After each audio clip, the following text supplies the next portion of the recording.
Pensa que conhece Patrick Swayze, o dançarino deslumbrante, o galã romântico e o rosto de filmes inesquecíveis como Ghost e Dirty Dancing. Mas por detrás dos holofotes, por detrás do queixo marcante e daquele encanto magnético, estava um homem a travar silenciosamente uma guerra brutal. Era algo que nunca tinha desejado, mas que enfrentou com uma determinação inabalável.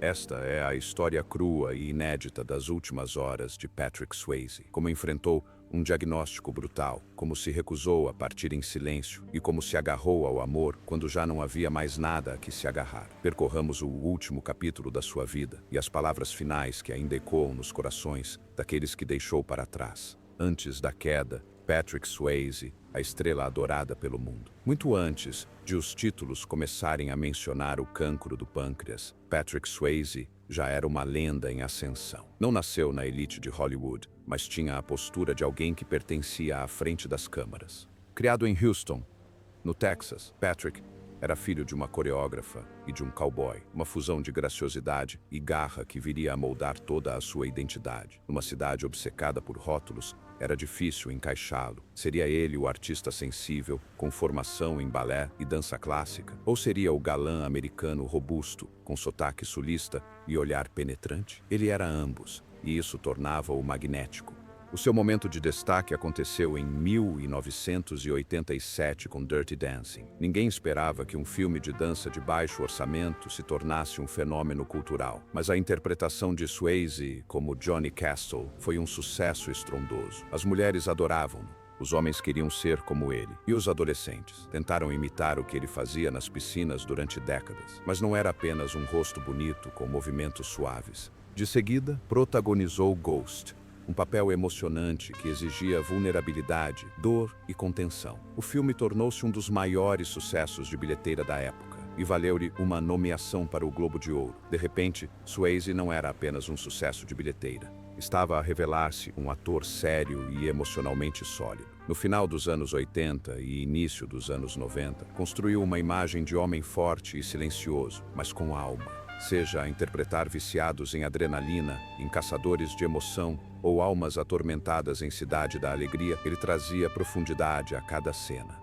Mas a fama nunca o tornou fraco. Era conhecido por fazer as suas próprias cenas de ação, treinar muito e sofrer em silêncio. O brilhantismo de Hollywood nunca substituiu a disciplina que herdou do estúdio de dança ou a resistência que adquiriu no Texas. Este era um homem que tinha o controle total do seu destino. E foi isso que tornou o que aconteceu a seguir tão devastador. Porque quando a queda chegou, não foi um escândalo de tabloide ou um fracasso na carreira. Era algo mais profundo, mais sombrio, mais implacável do que tudo o que Hollywood já lhe tivesse apresentado. E, a princípio, aconteceu silenciosamente. O princípio do fim. Um diagnóstico que abalou Hollywood. Começou por ser um desconforto, uma ligeira dor de estômago. Para alguém na casa dos 50 anos que levava uma vida exigente, a dor não era alarmante.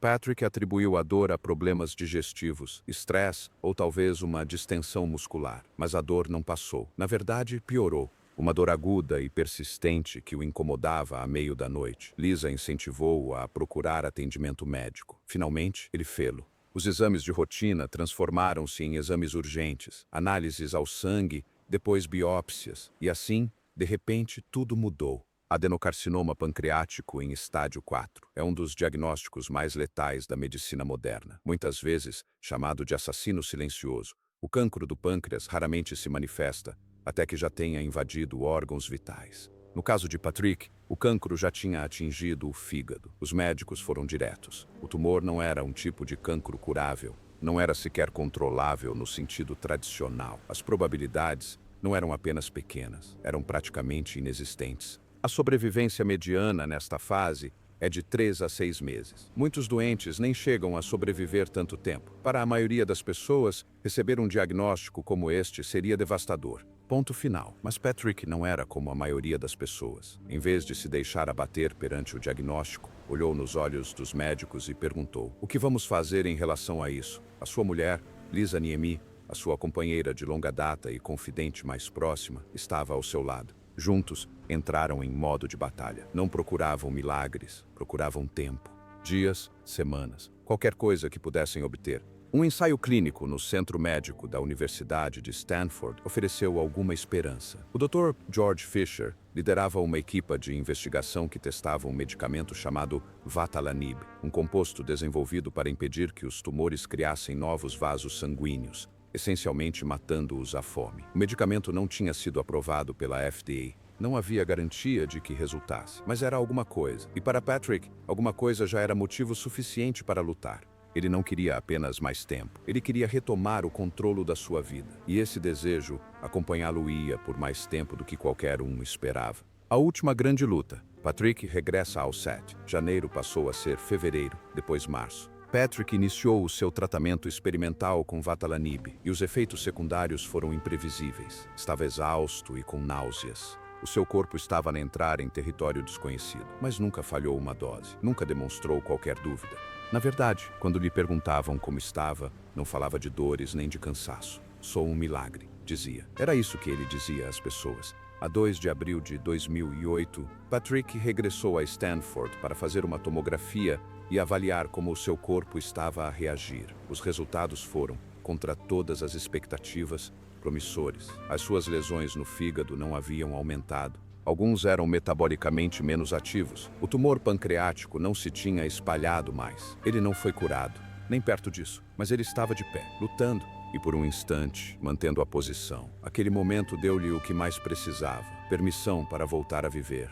E não perdeu tempo. Em setembro, apenas alguns meses depois de o mundo ter tomado conhecimento do seu diagnóstico, Patrick aceitou protagonizar The Beast, um drama policial sombrio e exigente que seria filmado em Chicago e exigiria longas horas de trabalho, diálogos complexos e cenas fisicamente intensas. Dizer que foi uma aposta arriscada é pouco.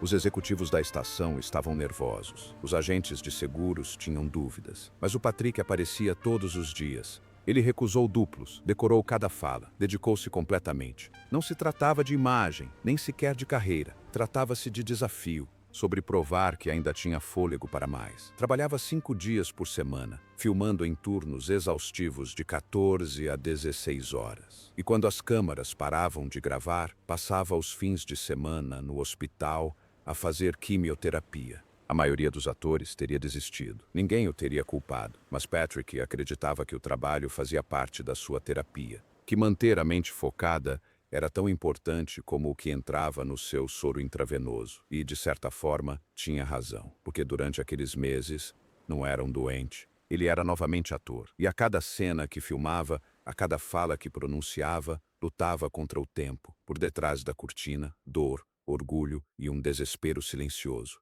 No ecrã, Patrick Swayze ainda era a tempestade, ainda imponente, ainda afiado, mas por detrás das câmaras, a verdadeira batalha desenrolava-se. Todas as manhãs, levantava-se com a disciplina de um soldado. Não porque se sentisse forte, mas porque agir com força era a única opção que lhe dava.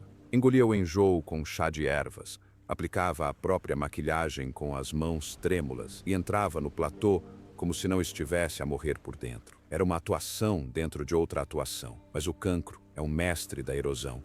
E não ataca apenas o organismo, destrói o ego, a identidade e a autoestima. Para um homem como Patrick, que passou uma vida inteira a construir a sua imagem através do movimento, da disciplina e da força física, esta doença foi a maior ladra. O seu cabelo começou a ficar ralo, os seus olhos perderam o brilho, os seus movimentos tornaram-se mais lentos. Conseguia sentir a perda antes mesmo de o espelho a confirmar. Mesmo assim, recusava-se a ser tratado como um doente. Os produtores sugeriram ajustar o calendário de filmagens para acomodar o cansaço causado pela quimioterapia, mas ele recusou terminantemente. Avisarei quando não puder mais, disse. Esse dia nunca chegou, porque ele nunca deu permissão para tal. Mas, por detrás das paredes do orgulho, a dor continuava a avançar. Os amigos recordaram mais tarde como ele, às vezes, desaparecia por alguns minutos durante as cenas, desaparecendo para vomitar ou recompor-se, e quando regressava, era com um sorriso. Sempre aquele sorriso, sempre aquele "vamos lá outra vez". Houve um momento que revelou toda a verdade. Se alguém estivesse a prestar atenção suficiente, Foi durante um intervalo das filmagens que o amigo de longa data de Patrick o encontrou encolhido no seu trailer, como uma criança. As suas roupas estavam encharcadas de suor. O seu corpo tremia incontrolavelmente, mas a sua voz era baixa. "Apenas segura minha mão", disse. Não estava a pedir socorro. Ele não estava em crise. Ele só queria que alguém estivesse lá. Não como fã, não como alguém que resolvesse problemas. Apenas lá. Este era o Patrick que o mundo nunca tinha visto antes. O homem que podia cativar uma plateia de milhões, mas que naquele momento simplesmente precisava de um abraço. E quando o espetáculo terminou e os holofotes se apagaram, o cancro avançou, mais agressivo, mais implacável. Estava longe de terminar.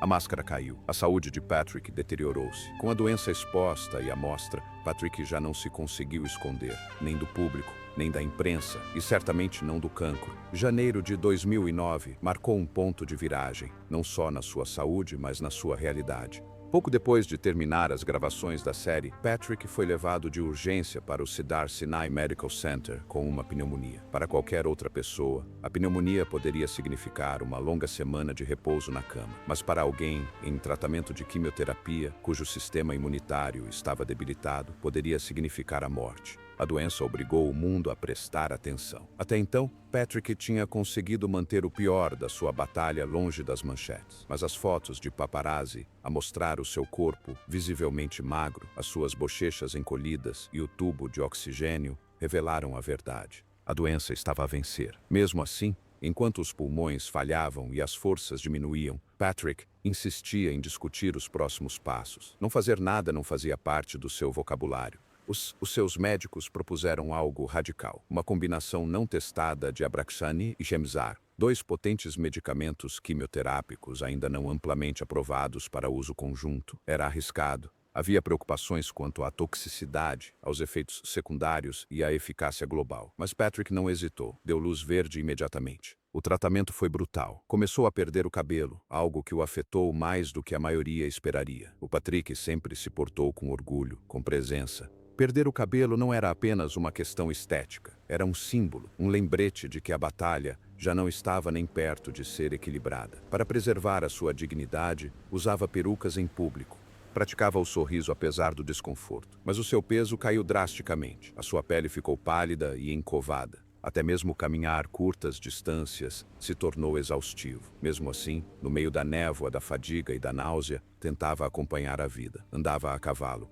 Via filmes, participava em conversas sobre os seus possíveis papéis futuros. Mas o seu corpo tinha mudado, ele já não estava a cooperar. As pessoas mais próximas dele repararam. O discurso mais lento, a ligeira confusão.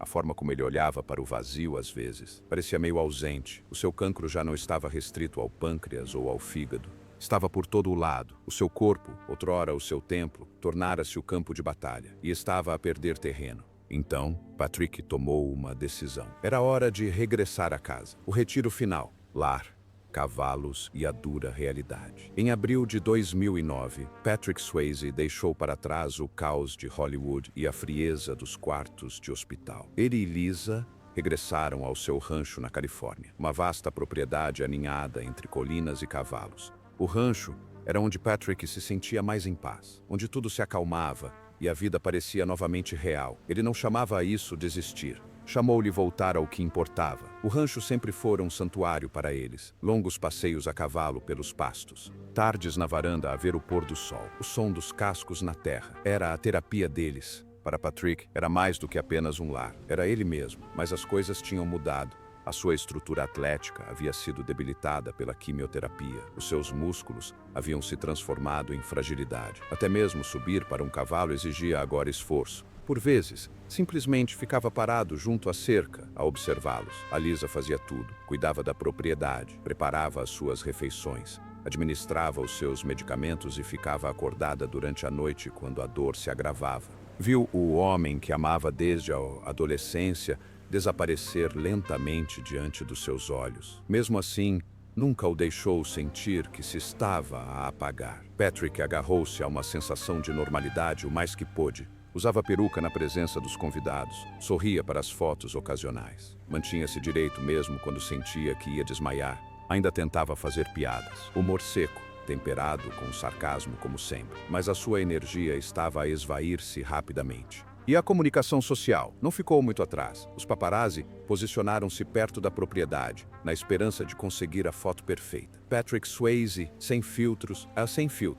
Turquis, justiças justiças. Finalmente conseguiram. Uma série de fotos surgiram. Patrick a caminhar lentamente com Lisa, esquelético, com os olhos encovados e aparentando mais décadas do que os seus 57 anos. As manchetes eram cruéis, irreconhecíveis. O fim aproxima-se. Swayze a definhar, mas o que não conseguiram captar foi a intimidade por detrás das portas fechadas, as conversas até altas horas da noite, as pequenas vitórias, como conseguir sair da cama sozinho, ou os momentos tranquilos em que Lisa simplesmente se sentava ao lado dele, de mãos dadas, sem dizer nada. Por esta altura, as palavras já não eram necessárias. Patrick estava cansado e, no fundo, sabia o que estava para vir. A tempestade que mantivera à distância durante 20 meses batera-lhe finalmente à porta. O dia em que se entregou, as últimas horas. No final de agosto, o estado de saúde de Patrick deteriorou-se drasticamente. Os sinais eram inconfundíveis. Febres prolongadas, tremores incontroláveis e fadiga extrema. Certo dia,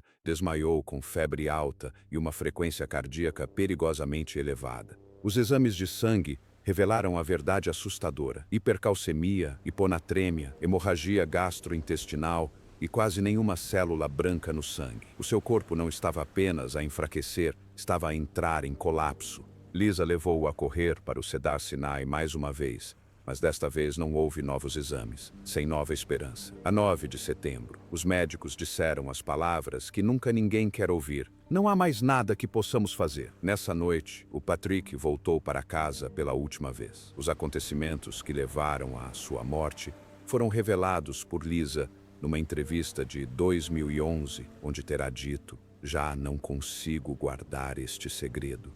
Segundo Lisa, eis o que aconteceu durante os últimos dias de Patrick. A casa estava silenciosa, o ar pesado, e o homem que outrora dançara em palcos e sets de filmagem passava agora a maior parte do tempo na cama, mal se conseguindo sentar. Os tumores tinham se espalhado para os seus ossos, nervos e órgãos. A dor era implacável. A morfina deixou de ser opcional e passou a ser necessária apenas para o manter consciente. Lisa passou a ser a sua enfermeira a tempo inteiro. Ela administrou Dilaudid com cuidado, ajustando as doses, tentando aliviar a agonia sem o privar da consciência. Patrick, teimoso até ao fim, resistiu à sedação o mais que pôde. Ele queria estar presente, mesmo que isso significasse suportar o inferno. Assim, no dia 11 de setembro, o irmão de Lisa, Eric, e a sua mulher, Mary, vieram visitá-la. A casa estava escura, a energia contida. O Patrick estava meio atordoado, mas, por um breve instante, a clareza regressou. Virou-se para Lisa, a sua voz quase um sussurro: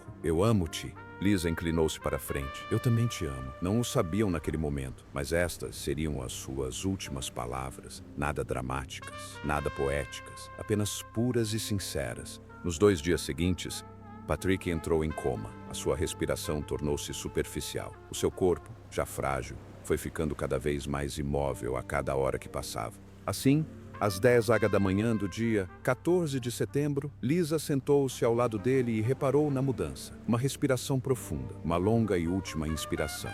E depois, silêncio. Donnie Swayze entrou a correr, na esperança de algo, de qualquer coisa, mas tudo tinha acabado. Patrick Swayze partiu, mas não partiu sozinho, nem sem amor. Partiu exatamente como viveu, com coragem, com dignidade e com alguém a segurar-lhe a mão. Após o silêncio, o luto, os rumores e a lealdade posta à prova. Nos dias que se seguiram à morte de Patrick Swayze, o silêncio em redor do rancho era profundo. Os cavalos ainda percorriam os pastos. A brisa ainda sussurrava entre as árvores. Mas dentro de casa só havia ausência. Lisa, que acabara de perder o seu companheiro de 34 anos, viu-se subitamente rodeada não pela paz, mas pelo ruído. E não o ruído do luto, mas sim dos rumores. Não demorou muito para que os tabloides entrassem em cena. Uma série de artigos surgiram em sites de fofocas como o Radar Online, repletos de alegações de que Lisa teria maltratado Patrick nos seus últimos meses. Fontes anônimas alegaram negligência emocional, até mesmo abuso. Pintaram o retrato de uma mulher que o isolava, que lhe negava medicação e que controlava a narrativa da sua morte. Era uma história feia, sensacionalista e,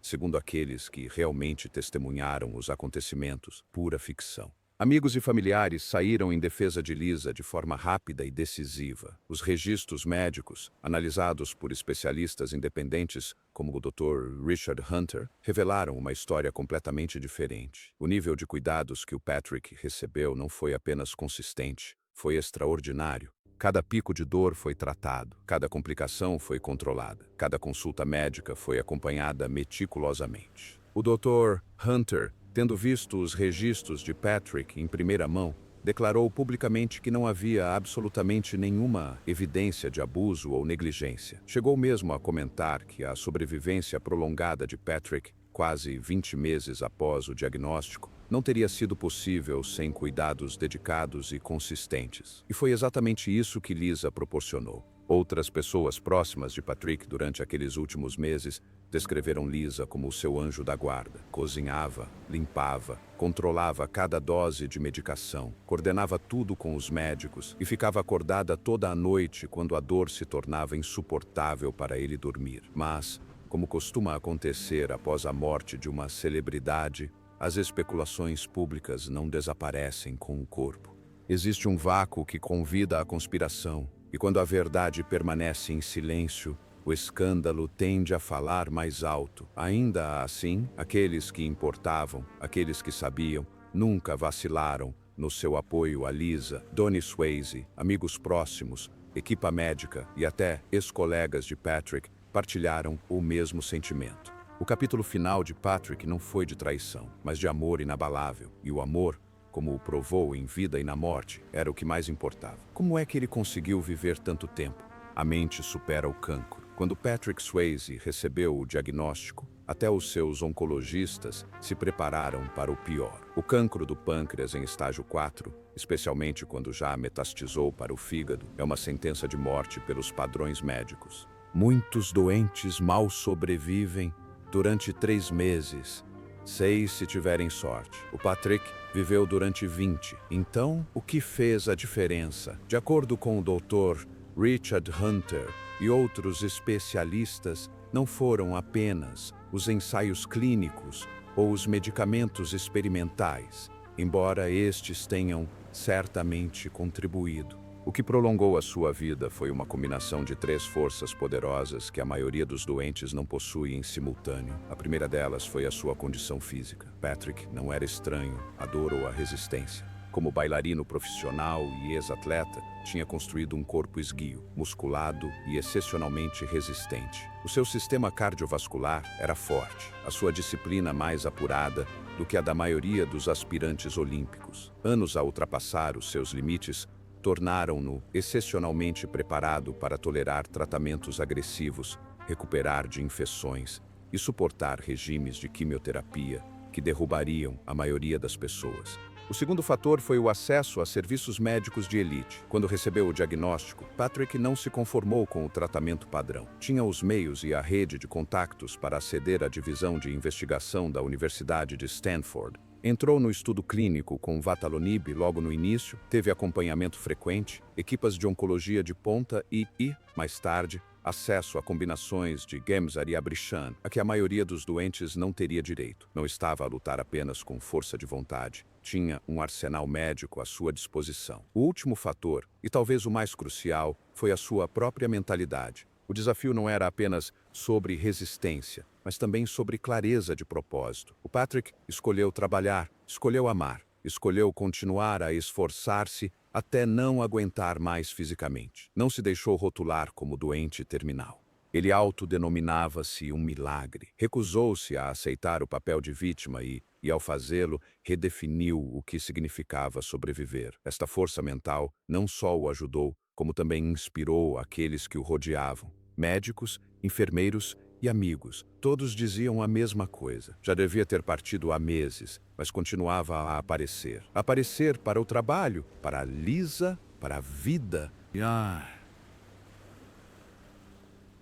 Por vezes, estar presente é o que nos mantém vivos. Mais do que um galã, o verdadeiro Patrick Swayze. É fácil recordar Patrick Swayze através da lente da cultura pop. O instrutor de dança de olhar sonhador, o amante de bebidas espirituosas e melancólico, o surfista em busca de adrenalina. Mas reduzi-lo a estes papéis seria ignorar a parte mais extraordinária da sua história. Quem ele era quando as câmaras paravam de filmar. Patrick nem sempre viveu momentos de glória. Lutou contra o vício no final dos anos 90, passando pela reabilitação discretamente e sem a pompa que costuma acompanhar os colapsos das celebridades. Admitiu as suas falhas, assumiu a responsabilidade e trilhou o seu caminho de recuperação sem alaridos. Houve recaídas, houve retrocessos, mas sempre houve progresso. Também enfrentou tragédias pessoais que raramente chegaram às manchetes. A morte do pai, Jesse, em 1982, afetou-o profundamente.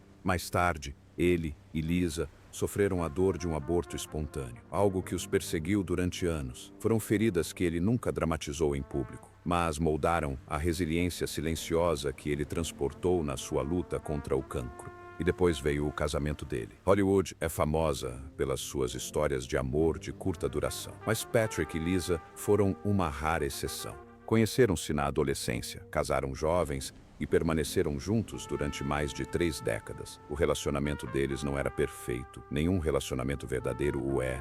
Mas foi real. Eles discutiram, distanciaram-se e voltaram a ficar juntos. Mas em todos os capítulos da sua vida, Lisa foi a única constante. Quando questionado em entrevistas sobre o que o mantinha com os pés assentes na terra, Patrick nunca mencionava a fama ou a fortuna. Ele mencionava a ligação entre ambos, principalmente durante a doença dele. Não era apenas romântica, era uma questão logística, emocional e espiritual. Era a sua enfermeira, a sua terapeuta e o seu porto seguro. E Patrick nunca se esqueceu das suas origens. Manteve-se fiel às suas raízes texanas, manteve-se humilde e atribuía frequentemente à sua mãe a disciplina que orientou a sua vida. Mesmo depois de alcançar fama mundial, nunca abandonou o homem tranquilo e terra a terra por detrás da persona de estrela. Portanto, sim, ele era uma estrela de cinema. Mas, mais importante ainda, era um lutador, um marido. Era um homem que encarou a morte de frente e optou pela graça.